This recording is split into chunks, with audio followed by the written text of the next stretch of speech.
ఒకప్పుడు ఓ కప్ప, ఓ ఎలుక ఉండేవి. ఒక చిన్న విషయానికి అవిద్దరూ గొడవపడటం ప్రారంభించాయి. మాట పెరిగి పెద్ద పోట్లాటగా మారింది. అవి కోపంతో ఒకదానిపై ఒకటి దాడి చేసుకుంటూ ఆరుబయలు మైదానంలోకి వెళ్ళిపోయాయి.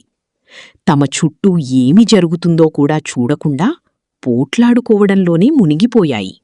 ఆ సమయానికి ఆకాశంలో ఓ గద్ద ఎగురుతూ ఉంది. కింద జరుగుతున్న పోట్లాటను అది గమనించింది. ఇవి తమను తాము మర్చిపోయి పోట్లాడుతున్నాయి అని గద్ద అనుకుంది. అవకాశం చూసి ఒక్కసారిగా కిందకి దూసుకొచ్చింది. అమాంతం కప్పను, ఎలుకను తన గోళ్లతో పట్టుకుని ఆకాశంలోకి ఎగరేసుకుపోయింది. నీతి: మనం ఏమరుపాటుగా ఉంటే మన శత్రువులు మనపై దాడి చేస్తారు. చిన్న గొడవలలో మునిగిపోతే పెద్ద ప్రమాదాలు కనిపించవు.